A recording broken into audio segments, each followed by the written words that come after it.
The Way to Peace in Ukraine, or Ureign, and the World, Part 4 of 13, on Between Master and Disciples, given in English on March 7, 2025.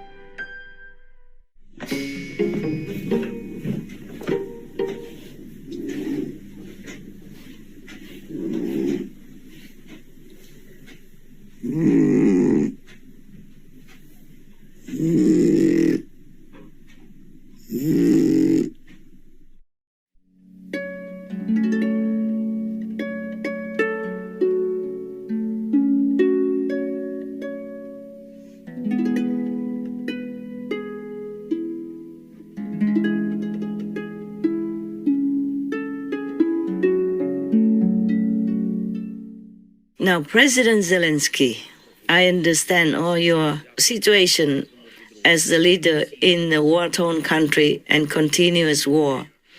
And you must have been losing weight and losing peace in your mental capacity and many other things just kind of tearing you apart. Millions of your countrymen had to run away from home, and you're losing more and more soldiers, maybe less than Russia. But still you're losing, and that does hurt you a lot. And that makes it so sometimes you cannot find peace, cannot find your usual intelligence because of pain. All those war-related pain for you as head of state, they also affect your physical and or mental wellness, your peace of mind. But please, you have to work with President Trump. You have to trust him, because I trust him, if that means anything to you. Because the majority of his citizens trust him. And that is a rare miracle, you know? Not all of the presidents in the world are trusted by their own citizens, and by the majority even. It would be 50-50 if any of them are lucky. So please, work with President Trump, even if you feel you are humiliated. What's the problem with our pride anyway? We lose nothing if we lose our pride also for the good of others, for the good of your country. Even that, pride is nothing. We came with no pride. We die with no pride. It's just an illusion, one of the illusions in this world. Please, you have to be humble. It's difficult. It's difficult for a president in war even to be humble. But you have to, President, you have to, for the sake of your country, even for the sake of all the dying Russians in your land. Compassion has to rule more than pride. Then you have to have peace, come back to your family, live a normal father and children life, husband and wife life. You can't continue like this forever. And you know, President Trump, he has just been elected again, and he has 10,001 things to do also. So he might have lost his patience as well. Patience is not easy to keep in this world, because with so many things that push us to no end, we sometimes can't keep ourselves together in one piece. Even for a man or woman having a family, have a family problem, they also lose their patience more often than they like. But because they love each other, they come back together and make ends meet, piece things together, and have peace, and have a family in peace again. So not to talk about you as a president of a warring country. Daily knowing how much bad news, daily knowing how many people die on both sides. I know even Russians are supposed to be your enemy, but you feel also not good when they die or wounded and crippled in any way, because they're also human. They look like your citizens as well. I don't know how President Putin feels about his young citizens dying every day on the battlefield, in a foreign land even. But I know you have heart. I know you feel sorry. You feel sympathy for them as well when their family loses a son, or when the family has to bring back and nurse a wounded son, a wounded daughter, or a handicapped war veteran coming back to their family. Because you know, if it's you, you would feel devastated. You would feel like dying. So please, sell your pride to the wind. Humble yourself. Go make a deal with President Trump. President Trump, he also has his own responsibility and issues to take care of. America cannot continue to supply weapons, money forever to any country, even if they love it. Even if they love and support that country, they cannot do it forever. The Americans' tax money has to be spent on the Americans' welfare. And you know President Trump is all for his own citizens. So if he makes any deal, it has to be fair for both, you know? Even the richest person in the world cannot continue to help the poor people all the time and always. Their money will run out. Their business will be ruined. So President Trump, he's a fair person. He does what's good for Americans, but he also considers other countries. If he has to use strong measures, it's because he knows that will wake up other leaders to work with him for the sake of all in this world. He's not a mean man. He just uses any possible way when he thinks it works. And then he will slow down. And then he will go back to the normal things that you expected. It's like sometimes he put a big tariff on many countries so that they have to do things fairly, logically. And then he will reduce the tariff. He did in some way already, with some countries already. The president sees tariffs as an effective negotiating tool. He claims other countries have been unfair to the U.S. and that his approach will fix America's trade deficit. Trump had pledged the measure to boost local manufacturing in the U.S. and to pressure its neighbors to do more to stop the flow of migrants and illicit drugs into the country. They've allowed millions and millions of people to come into our country that shouldn't be here. They could have stopped them, and they didn't. And they've killed 300,000 people last year, my opinion, have been destroyed by drugs, by fentanyl. The fentanyl coming through Canada is massive. The fentanyl coming through Mexico is massive.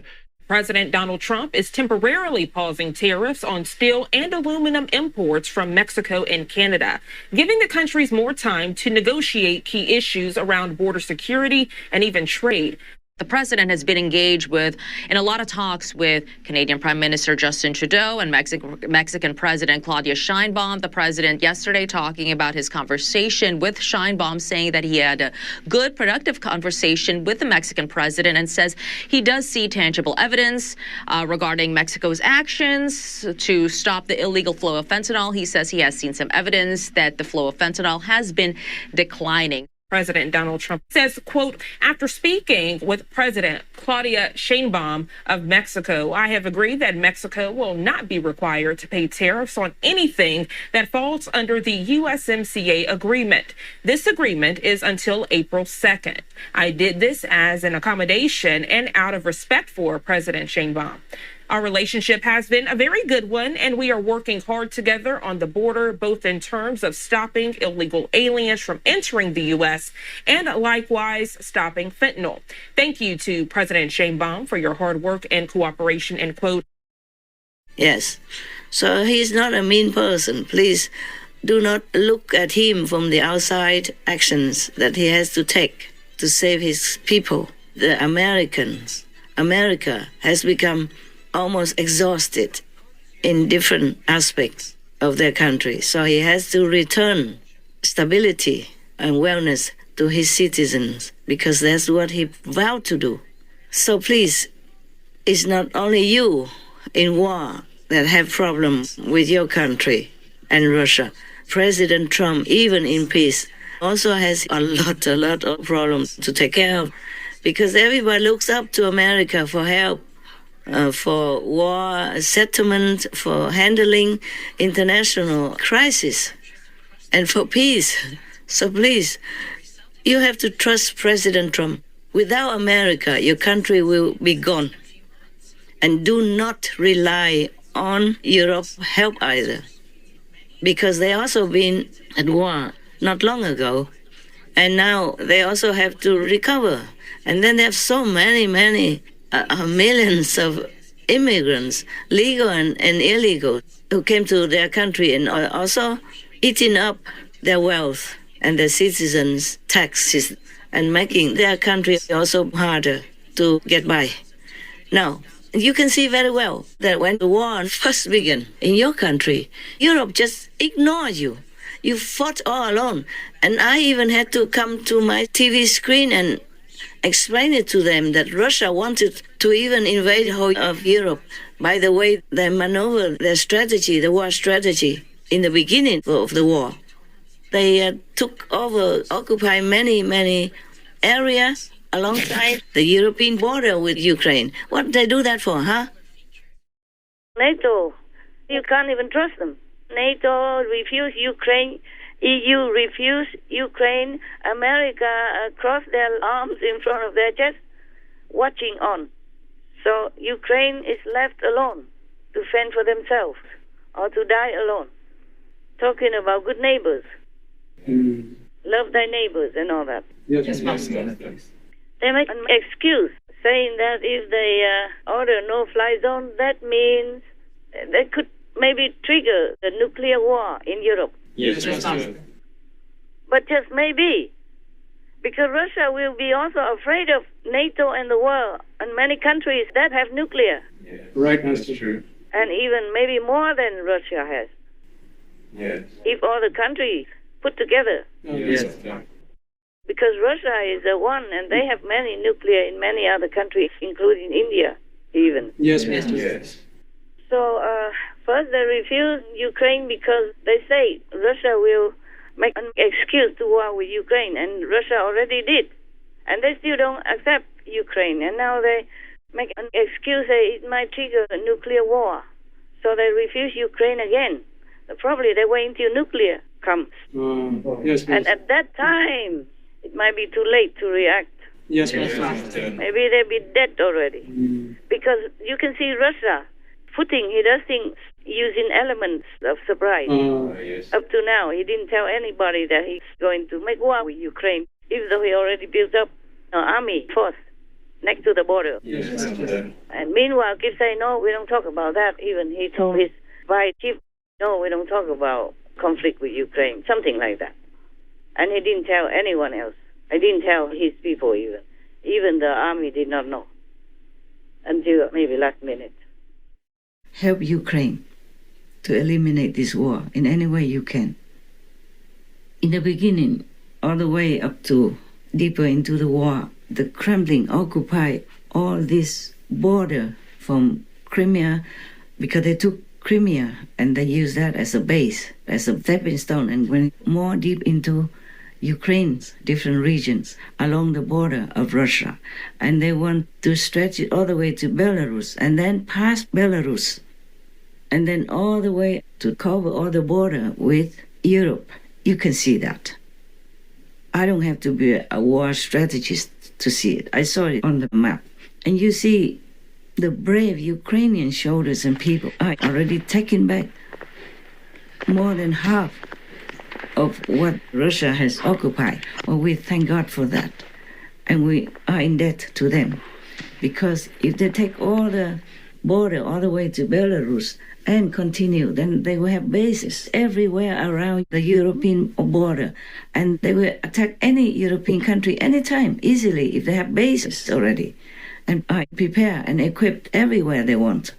Just they would attack one country after another in Europe because they want to control all of Europe and the world as well, with the backing of their so-called allies. And you know what I mean now. And Europe is still sleeping. First, because they have such good, favorable supply of gas, cheap and all that, and all kinds of things for their household, to their development, for invention, all kinds of things. They also depend on each other.